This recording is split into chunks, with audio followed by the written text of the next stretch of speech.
আদম আলাইহিসসালাম পৃথিবীতে আসার আগে এই দুনিয়া কেমন ছিল? আজ আমরা যে পৃথিবী দেখি, মানুষে ভরা, ঘরবাড়ি, শহর, রাস্তা, বাজার, একসময় এর কিছুই ছিল না। কোনো মানুষ ছিল না, কোনো মানব জাতি ছিল না। কিন্তু পৃথিবী ছিল আল্লাহর সৃষ্টি। আর মানুষের আগেই আল্লাহ তাআলা জিন জাতিকে সৃষ্টি করেছিলেন। আল্লাহ তাআলা বলেন, আর জিনকে এর আগে সৃষ্টি করেছি উত্তপ্ত আগুনের শিকা থেকে। অর্থাৎ মানুষ সৃষ্টির আগে জিনের সৃষ্টি হয়েছে। আর মানুষের মধ্যে প্রথম মানুষ হলেন আদম আলাইহিসসালাম। তাহলে প্রশ্ন হলো, আদম আলাইহিসসালাম আসার আগে পৃথিবীতে কি জিনেরা বাস করত? পৃথিবীতে তখন আর কারা ছিল? তখন কি কোনো জাতি ছিল? তারা পৃথিবীতে কি করত? এই প্রশ্নগুলোর উত্তর নিয়ে অনেক গল্প প্রচলিত আছে, কিন্তু সব গল্প ইসলামের নির্ভরযোগ্য কথা নয়। কুরআনে আমাদের যা জানিয়েছে সেখান থেকেই বিষয়টি বুঝতে হবে। আল্লাহ তাআলা যখন ফেরেশতাদের বললেন, নিশ্চয়ই আমি পৃথিবীতে একজন খলিফা সৃষ্টি করতে যাচ্ছি, তখন ফেরেশতারা বললেন, আপনি কি সেখানে এমন কাউকে সৃষ্টি করবেন যে সেখানে অশান্তি সৃষ্টি করবে এবং রক্তপাত করবে? এই কথাটি অত্যন্ত গুরুত্বপূর্ণ, কারণ তখনও আদম আলাইহিসসালাম সৃষ্টি হয়নি। তবুও ফেরেশতারা মানুষের ব্যাপারে বললেন, সে অশান্তি করবে এবং রক্তপাত করবে। কিভাবে তারা এটা জানলেন? এই বিষয়ে আলেমদের বিভিন্ন ব্যাখ্যা রয়েছে, কিন্তু কুরআনে নিজে বিস্তারিতভাবে বলেননি যে ফেরেশতারা ঠিক কোন ঘটনার কারণে এমন কথা বলেছিলেন। কিছু তাফসিরে বর্ণনা এসেছে, মানুষের আগে পৃথিবীতে জিনদের বসবাস ছিল এবং তাদের মধ্যে অশান্তি ও রক্তপাত ঘটেছিল।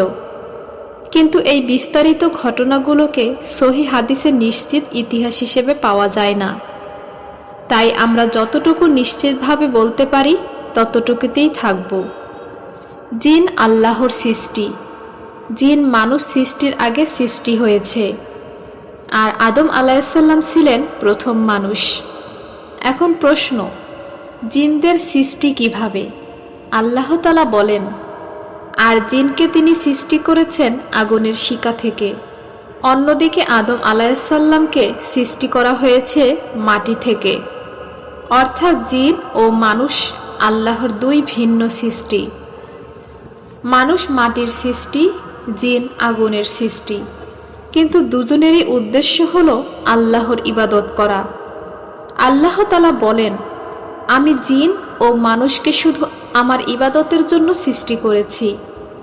এখানে আমাদের বুঝতে হবে, পৃথিবীতে মানুষের আগমনের আগে আল্লাহর সৃষ্টি থেমেছিল না। আল্লাহ অসংখ্য সৃষ্টি করেছেন। ফেরেশতারা ছিলেন, জিন ছিল, আর পৃথিবী ছিল আল্লাহর সৃষ্টি হিসেবে বিদ্যমান। কিন্তু পৃথিবীর প্রতিটি পর্যায়ের বিস্তারিত ইতিহাস আল্লাহ আমাদের জানাননি। এখন আসুন সেই সময়ের দিকে ফিরে যাই। মানুষ তখনও পৃথিবীতে আসেননি। আদম আলাইহিসসালাম তখনও সৃষ্টি হয়নি। মানুষের কোনো বংশধরও ছিল না, কিন্তু জিন জাতি ছিল। তাদের মধ্যে ঈমানদারও ছিল এবং অবাধ্যও ছিল, কারণ জিনদেরও আল্লাহর আদেশ মানার দায়িত্ব রয়েছে। তাদের মধ্যে ভালো মন্দ রয়েছে। কেউ আল্লাহর আনুগত্য করে, কেউ অবাধ্য হয়।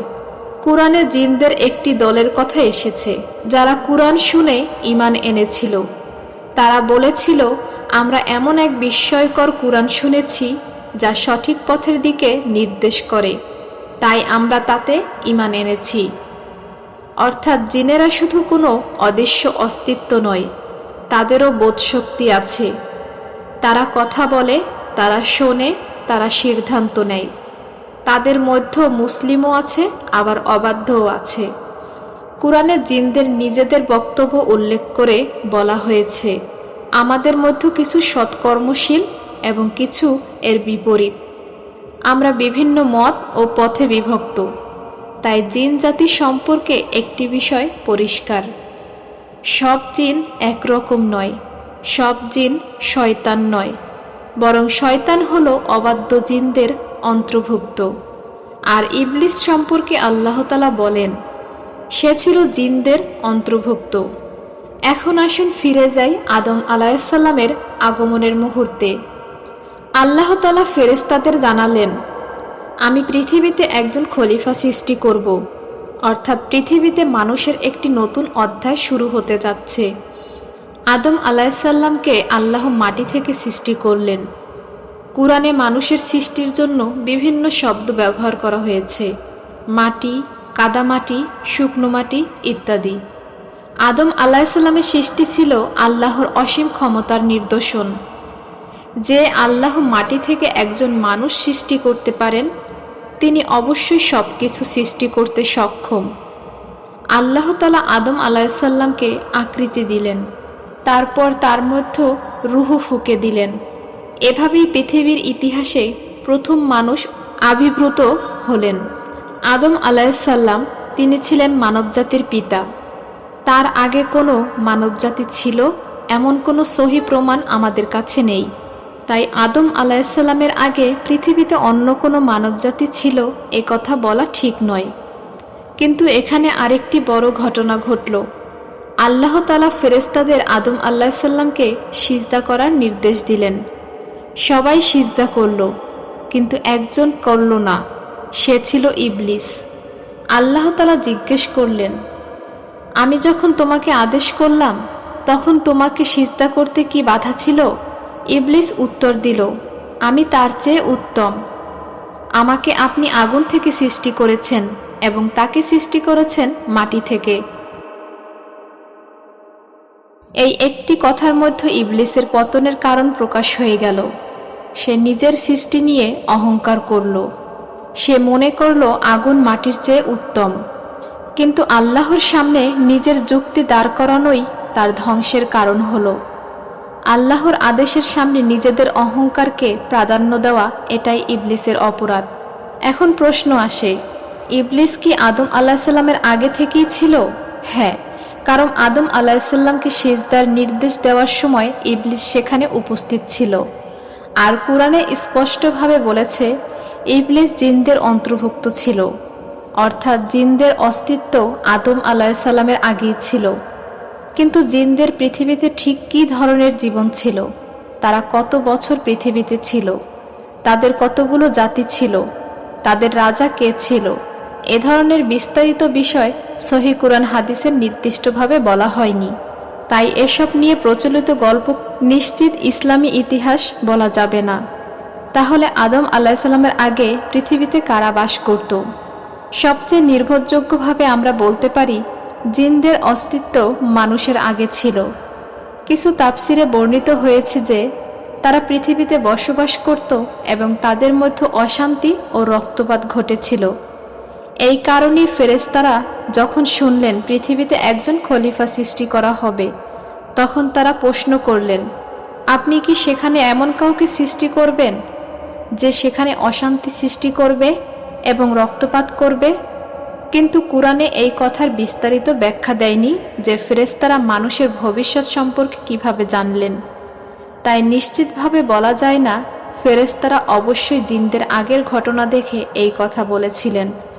এটা একটা ব্যাখ্যা হতে পারে, কিন্তু নিশ্চিত কুরআনী বক্তব্য নয়। আর এই পার্থক্যটা বোঝা খুব গুরুত্বপূর্ণ, কারণ ইসলাম আমাদের সত্য কথা বলতে শেখায়। আদম আলাইহিসসালাম পৃথিবীতে আসার আগে পৃথিবীতে মানুষের কোনো ঘর ছিল না, মানুষের কোনো শহর ছিল না, কোনো মানব সভ্যতা ছিল না, কোনো বাজার ছিল না, কোনো রাজা বাদশার মানব সাম্রাজ্য ছিল না, কারণ তখন মানুষ ছিল না। কিন্তু পৃথিবী আল্লাহর সৃষ্টি হিসেবে ছিল, আর জিনদের অস্তিত্ব ছিল।